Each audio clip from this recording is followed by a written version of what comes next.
is up, guys? Jordan here with the Deck Box, coming back to you tonight.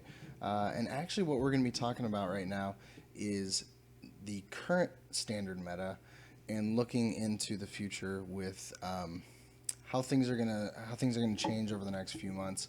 And the reason I wanted to talk about it is because to me, what makes sense with this game, or actually what I really enjoy about this game, is that things are constantly changing. And that can be for a variety of reasons, whether a deck is doing really well, so people adjust what they're doing, and it kind of switches up the meta that way, or Pokemon releases new cards, and it kind of adjusts things through just kind of the natural process, not even natural, but just them releasing cards, and the players just get hooked onto them because it completely flips the meta. And right now, what I think we're seeing is a little bit of both. And whether or not that's good or bad, we have yet to see. But yeah, so we're just going to talk about it a little bit. Some things I think that the community is doing to change the meta, and some things that Pokemon as a company is doing to kind of change the meta. And tonight we're going to be using PokeBeach's website to reference a lot of these cards. Just a shout out to them for putting out the content. I will leave a link to their website in the description for you guys to get to. I'm sure most of you have seen it before. But yeah, so the main thing, obviously, that we see right now in the meta is Gardy. And things have changed a little bit since the London Internationals. Let's see, it's been about 2 weekends now since that happened. We've had California in between there, San Jose Regional, sorry, I lost the words there. And that was obviously expanded, and we are going to be talking about Standard. But so in Standard, you have Gardy. And a lot of people were saying that it was kind of like Pokemon's big mistake by putting out this amazing card. It has energy acceleration on a stage 2, and it stacks. And then you have this insane attack that can just set up super fast and just destroy anything that it faces up against. People have even said that Gardy doesn't even necessarily lose to its weakness all the time, which says a lot about the card, about the deck. And then on top of that, its GX attack is literally a card that was banned. I mean, it's very close to trump card. Obviously, it doesn't get all 60, but 10 cards back into your deck is a huge chunk. So they've put a lot of different things into this card and just made it a ridiculously good card. And on top of that, obviously its weakness is metal, so it does have a weakness, but one of the best decks around was Volcanion, or just fire decks in general, which typically have Volcanion in them, and that kind of keeps the metal away and allows Gardy to thrive. So what we've seen is that actually some of those fire decks have kind of dwindled away, just because Gardy does so well against them, and it's kind of allowed the metal decks to kind of sneak back in. We saw it recently with Valley Metal, and things are going to keep changing from there. What stood out to me at London is, if you look at the top 32, it's not like one deck took over. Typically you'll see one that's got like at least a quarter, if not more, of top 32, and you end up with a bunch of mirror matches at the end because it's all this just insanely good deck. But it wasn't the case, which was great. Literally top four completely different decks, which I think that says a lot about the meta currently, is that any deck can do well. And actually, what was considered the best deck in format, Gardy, didn't even win the whole thing, which I think that's good, because it gives you a chance not only to see new decks, but you also get to see new decks succeed, and that way players aren't discouraged to play different decks. That was one thing whenever I first got into the game. It seemed like it was, you play this one deck or one of these two decks, or you lose. You're just not going to do well. And that can be kind of discouraging because, you want to have fun with the game. You still want to do well, but you want to have fun. And to me, playing the same one deck all the time is not very fun. And so I do like that we're having, I would say, a little bit healthier meta where things are kind of mixed up a little bit. But what's happening now is it almost seems like Pokemon has like scrambled real quick and was like, okay, so we put out Gardy, it's insanely good. Let's put out like 15 metal cards and just completely make metal invincible in this format. Um, it's like they're trying to right their wrongs, quote unquote. And honestly, I don't think it was a huge, um, I don't know, like disaster or horrible thing that they put out Gardy. Like, I don't think it was bad. It's good to have a really good card occasionally because that makes things fun for some people. But like I said, without having these 15 cards or whatever it is released, other decks were still able to beat Gardy and do it fairly well. So, do I think Pokemon may have gone overboard a little bit? Yes.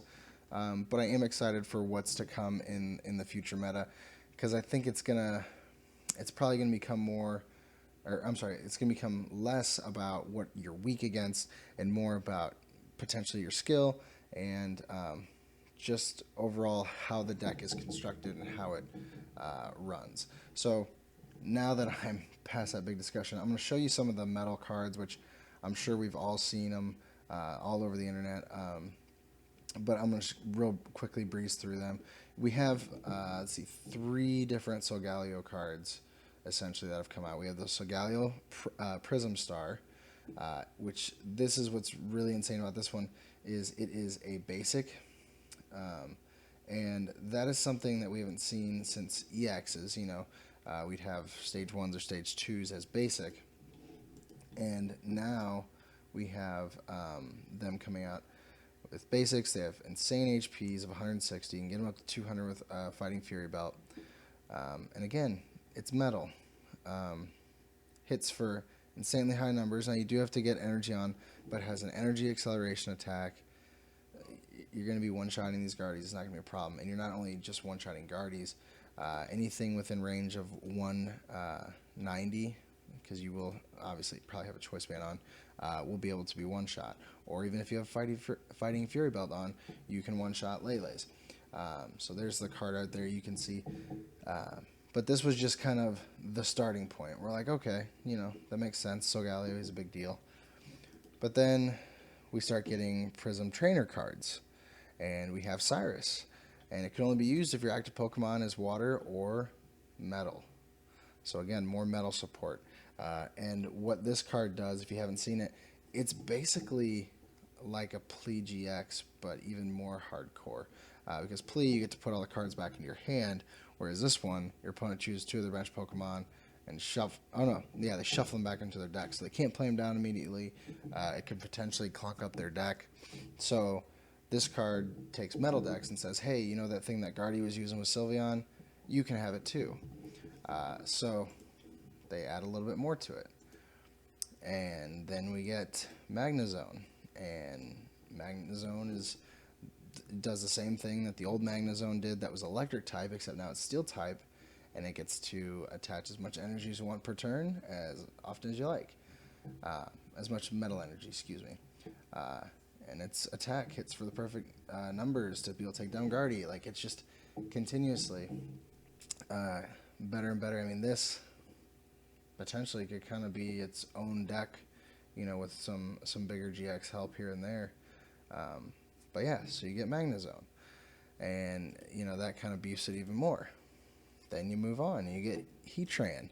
And again, energy acceleration. Look at the top 4 cards of your deck. Attach any number of metal energy you find there to one of your Pokemon. Armor Tackle does 120. Gardy has 230 health.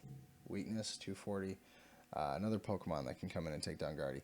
So you can start to see the trend. Like, Pokemon's like, we're going to right this wrong. We're going to make sure Gardy's not too good. But by doing that, it almost seems as though they're making metal too good. And obviously, we're still seeing the fire weakness there, but we'll get to that in a minute and how that'll change a little bit as well. Next, they even put out a metal stadium, Mount Coronet, and once during each player's turn, that player may put 2 metal energy from their discard pile into their hand. So that pairs really nicely with Magnezone. You can guarantee that you have energy to use with that ability and get them attached. I'm going to hold off on this guy for now because it won't make 100% sense until we get to the end. Well, that one's wanting to freeze up. Oh, that one's wanting to freeze up too. What are you doing, internet? All right, there we go. Let's see. All right, so we also have the fossil Pokemon back now, and we haven't seen. I don't think we've seen Bastiodon yet. We have Shieldon, which of course is metal, and it'll evolve into Bastiodon. But again, this is a metal Pokemon, and they're making the fossils a little bit more accessible for people to be able to use, and giving them pretty tanky HPs for something that's typically a basic. I understand it's coming from a fossil, which is a basic at that point. But even for a stage 1, 100 HP is pretty decent. Hits for pretty decent numbers, actually. And then, we can only imagine what Bastiodon's going to be like. Potentially a GX card? That would be pretty sweet. I'd be happy with that. Be a pretty sick GX card. But there's another metal to add, and then we have the new. Okay, this isn't Necrozma, I guess, but it's it is Necrozma. It's not Solgaleo. It's the Duskmane Necrozma, which is essentially a fusion of Necrozma and Solgaleo. Obviously, a metal Pokemon, and I mean he hits for 220. Now, you have to discard 3 energy. Do we care about that? No, because we've got options. You either toss this into a Metagross deck, and you're taking down everything and just cycling your energy back on, or you put it with Magnezone, and then Magnezone just boosts it right back up. It really doesn't matter. This card is just insanely good, and it only gets better with the next card. And this is where it all ties together, to be honest with you, because obviously we're looking at all this metal, and initially you think, okay, so metal's just going to get really good. So Volcanion's going to make a resurgence, Ho-Oh-Salazzle, all the fire Pokemon are going to come out. That's going to be big. It's going to take down the metal, and it's going to allow Gardy to come back in, take down the fire, and it's just going to keep cycling. But that doesn't seem like that's what's going to happen. We have this new Solgaleo GX. Same as always, 250 HP. And it has this ability that is absolutely insane. Each of your Pokemon has no weakness. None whatsoever. And what does that mean for metal? You don't have to worry about fire. It completely takes what would be an auto loss and just completely flips it. You have all these insanely high numbers that these cards can hit. If you remember the Solgaleo from base set Sun Moon, hits for 250 damage. It can take down anything. The Necrozma Duskmane, 220, Choice Band 250, it takes down anything. If it doesn't have weakness and it takes down anything, it's just going to be absolutely nuts. And right now, okay, so we don't have Hex anymore, not in Standard. The only ability lock that we have is Garb, and all that takes is a Field Blower. And I guarantee you, if I play this deck, I will have 4 Field Blower in it, and I will not have to worry about that. And obviously they can control that on their turn, but there's not a ton. In fact, to my knowledge, there are no fire decks running Garb because of Volcanion. It just doesn't make sense. You don't want to shut down your own abilities. So Necrozma is able to run free. And of course, we do have Greninja that can remove those as well. But again, Greninja doesn't hit metal for weakness, so why does it matter? Nothing can shut this ability down. Maybe Pokemon's going to come out with another card. Maybe they're just getting all the metal out right now, and then they're going to switch it up again on us, which I imagine that'll happen at some point.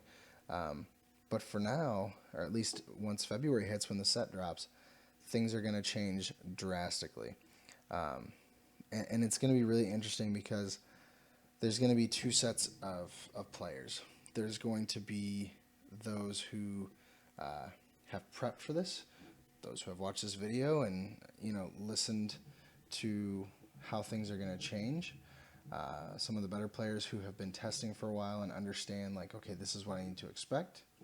And then there's going to be those players who totally missed the boat on this and didn't realize that the meta changed. They're going to show up to a tournament with Gardy thinking it's the best thing ever, and they're going to get wrecked because they're not paying attention.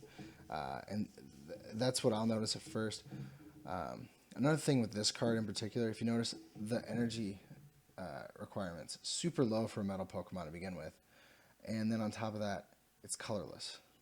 This can be tossed into any deck. Maybe that means you throw it in with Gardy. Maybe there's some crazy Gardy Solgaleo deck combo that may come out. But I don't know. I don't know what's going to happen.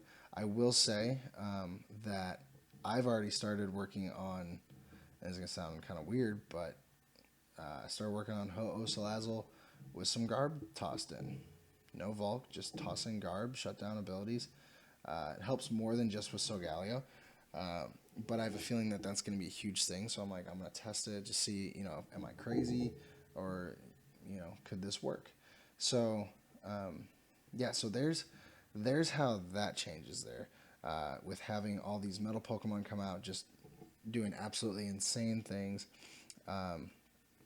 And at first, when I was looking at all these metal Pokemon, I initially thought, okay, the whole cycle. Fire's going to come in and do its thing, and then Guardian's going to come back in. Or maybe Water decks kind of make a resurgence to take that out, and, we just have this cycle. But, like I said, things change with this ability. So that's how I still don't know what's going to happen when these come out. Maybe it's something where, like I said, people start splashing in Solgaleo, and you just have no weakness for most of the field. Who knows? I know I've already built tons of different lists that I want to try out whenever this comes out, or potentially before, just so that I'm ready for it. But it's something you definitely need to keep in your radar moving into the next meta, which, yes, I know we're, let's see when this comes out. It'll be December 1st when this comes out. We're in December, and these sets don't drop till like February, I believe. So we're a couple months off, but I believe, I could be wrong about this, but I believe St. Louis regionals will be the first day that this set is legal. So just a couple short months, and that regional is going to be here, and this is going to be part of the meta, and people are going to have to act, and you're going to have those that are prepped, and then those are making knee-jerk reactions. So it'll definitely be interesting to see. But now I want to look at two other cards that were actually recently released that could kind of change things or make things better. Who knows?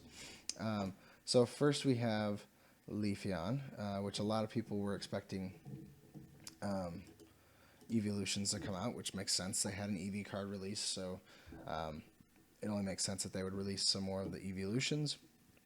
And this one has an ability once during your turn before you attack. If this Pokemon if this Pokemon is your active Pokemon, you may heal 50 damage from one of your Pokemon with energy attached. Pretty solid ability. Solar Beam, 110 damage. Grass, double colorless. Better attack than Decidueye, does 20 more for the same energy count, so that's not too bad. But the main thing that people are focusing on is that GX attack, Grand Bloom GX. For each basic Pokemon on your bench, search your deck for a card that evolves from that Pokemon and put it onto that Pokemon. This counts as evolving that Pokemon, then shuffle your deck. You can't use more than one GX attack in a game. So obviously you're going to use the Energy Evolution with this, or the Energy Evolution Eevee with this, and you're preferably going to do this. The first turn that you can attack, you will use this GX attack. So depending on what you pair it with, I've already got 10 different ideas of what I'd pair it with. Turn 2, you can have all those up to stage 1s. I've heard people talking about Decidueye, which means by your second attacking turn, you have 3, 4 Decidueye, whatever the case may be, up and ready to go because you were able to evolve them immediately. Rare candies won't really be an issue for you. Maybe toss in a couple just in case you don't get that off, but I don't see it happening if you make your counts of Bridget appropriate or Nest Balls, whatever the case may be. So this card could really change things for people. And, one thing that I've thought of is maybe this was Solgaleo with the ability, or the ability that shuts off weakness. So you pair these together. Neither of them have weakness. You're hitting 2 different weaknesses. If your opponent doesn't have that ability in their deck, just an option. The energy requirements kind of sync up together. So yeah, again, even in this, metal gets a boost along with grass. It pairs well. You get to heal. You have that healing factor. You have no weakness. You get to accelerate your evolutions. So who knows? Who knows? This next one could actually make things pretty interesting as well. And of course, I am talking about Glaceon GX, the other evolution that came out. I want that page back. There we go. So what this one does is it makes your opponent's EX and GX Pokemon have no abilities, which is pretty nuts. I could see this being useful in quite a few different variations. Now you have to be this Pokemon has to be active for that to count. But you know, if it's kind of your main attacker, it's not going to be too big of an issue to toss it into the active. I've considered pairing this with Decidueye, have Decidueye snipe from the back, Glaceon set up in the front and do the attacking while shutting down their abilities. So maybe you're playing a Decidueye Mirror, or Zoroark's ability gets shut off. I mean, the format is so huge with abilities right now. If you're facing a Garb deck, you shut off their ability. Well, I don't know which one would trump. I think this one would trump. This would shut off his ability, which would shut off. I could be wrong about that, but I think Glaceon would shut. No, I'm sorry. That's Pokemon EX and GX. I just rambled for like 30 seconds about something that doesn't even matter. But so you shut down your opponent's EX and GX. So Decidueye can't do its thing, Volk can't do its thing, Zoroark can't do its thing. You can shut down Solgaleo depending on what you're playing against. You know, maybe you need that weakness shut off. But whatever the case may be, this is one of our new forms of ability lock, and I like that. It seems, to me at least, like Pokemon is kind of adjusting their ability lock to where before currently we have Garb, and it shuts off just all abilities across the board. Well, then in Sun Moon they released Alolan Muck, shuts off basics. It's reasonable. It's not crazy. Doesn't really make or break a deck. It's decent. And then you have Glaceon come out, shuts down EX and GX. It's a little bit bigger because EX and GX abilities right now are a lot more important. But again, it's not a blanket covering, and it does have to be in the active, so it seems kind of balanced. So it seems like they're trying to make an effort to balance that pretty well. But I still think this card is insanely good, and that'll make a huge difference. It's got pretty standard attack. It's actually the exact same as Umbreon's Water Double Colorless, do 90 damage, and this attack does 30 damage to one of your opponent's bench Pokemon. And then Polar Spear GX, 50 damage, times the number of damage counters on your opponent's active Pokemon.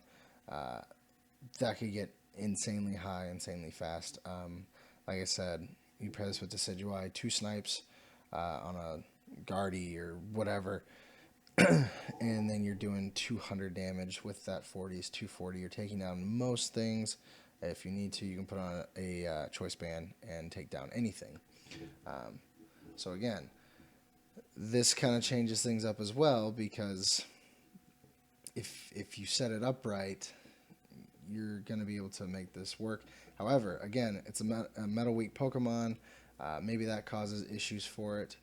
Maybe you pair this with the weakness Solgaleo. Maybe, I don't know. I'm definitely gonna be trying Solgaleo with a lot of different things. So those are, to me, the main cards that have kind of come out from this set, or not come out, but have been kind of previewed for the set in February, that I think might make a difference. Oh, and you know what? I forgot to cover one. Dialga.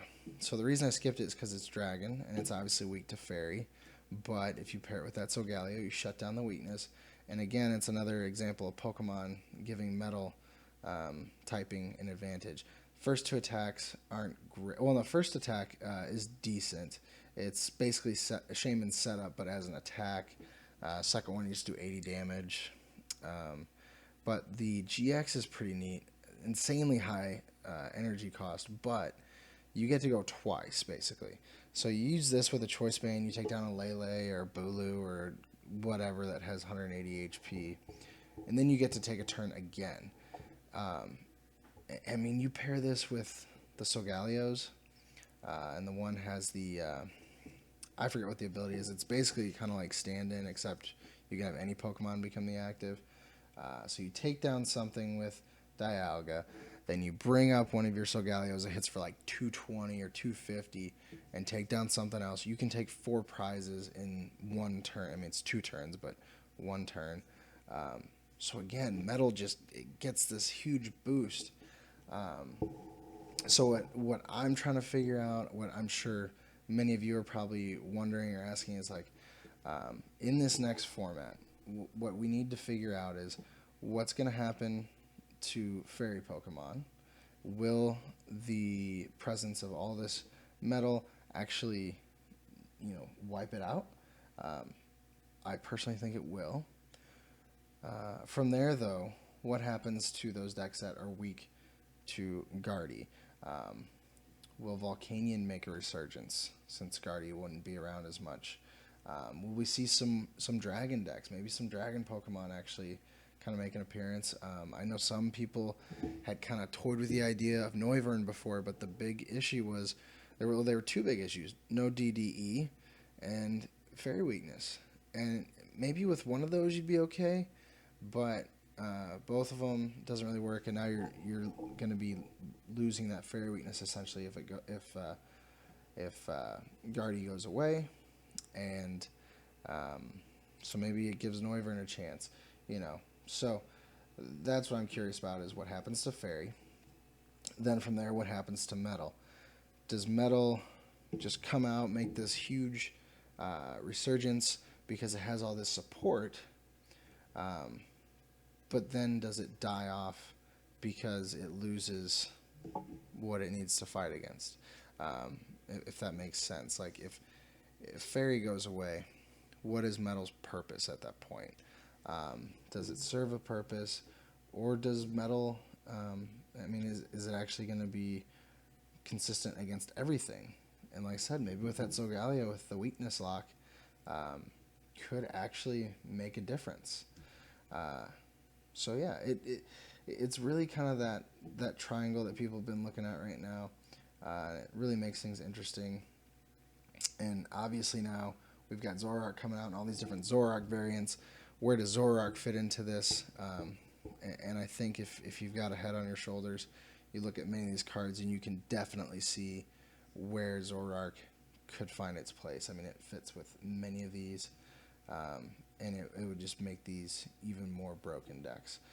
So I'm really curious, guys, and this is just me kind of talking, putting my thoughts out there, whether they have a finalized answer to my own questions or not. It's just me thinking this through, and actually I'm looking to get discussion from you guys as well. What do you think is going to happen with this upcoming meta? Is it going to just totally, completely flip? Are we going to see something that we haven't seen in a while? Or are we just all freaking out over nothing? Are these cards not really anything to pay too much attention to? So yeah, so hit me up in the comments, let me know, because like I said, I really want to start up a discussion on this. I know we talk about it constantly on Facebook and everything, but if we can put it all in one spot and just kind of look at all these cards as a whole and think, okay, what's happening in the future and how can we prep for it? So yeah, hit us up in the comments. Let us know maybe if you have some crazy deck idea with these new cards. Maybe you've put some thought into this as well. If you're new to the channel, thank you for joining us for this video. A little bit different than the other videos that we typically do, but I'm glad you stuck around for this. And please be sure to subscribe if you are new, or maybe you're not new, maybe you just haven't subscribed yet. Nothing's stopping you. The button's right there. Click it and come hang out with us consistently. And as usual, if you enjoyed the video, please be sure to leave a like, and we'll see you next time here on the Deck Box, where we want to know what's in your box. Have a great night, guys.